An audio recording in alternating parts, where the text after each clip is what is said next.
On a l'impression que c'est un dinosaure. C'est vrai, ça fait une grosse bestiole. La comparaison vaut ce qu'elle vaut, mais elle a au moins le mérite d'être imagée. Depuis plusieurs jours déjà, le chantier de déconstruction de l'ancien siège social du Crédit Agricole, boulevard de Coubertin à Angers, suscite la curiosité. Ce bâtiment, inauguré dans les années 70 par un certain Jacques Chirac, alors ministre de l'Agriculture, avait fait son temps et les responsables de l'établissement bancaire ont décidé de le remplacer par un nouvel équipement flambant neuf.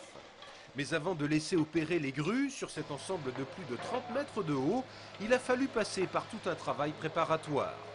Il y a une phase de nettoyage du bâtiment intérieur où on cure tous les polluants et tout ce qui peut gêner après dans la démolition, quoi. Parce qu'après, comme on recycle tout le béton et tout, tous les polluants sont extraits du bâtiment.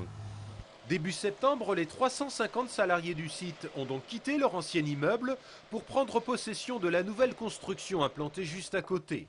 Cette fois-ci, l'architecture est totalement différente, avec beaucoup plus d'espace et de lumière et des préoccupations environnementales prises en compte. Vous voyez que c'est un bâtiment qui est transparent, qui est ouvert aussi sur l'environnement, et même avec l'environnement qui pénètre au cœur de ce bâtiment, puisque vous avez vu qu'il y a des jardins intérieurs.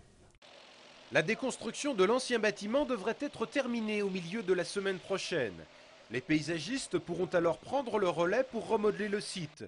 En juin prochain, voilà d'ailleurs la physionomie qu'il offrira, vue du boulevard de Coubertin.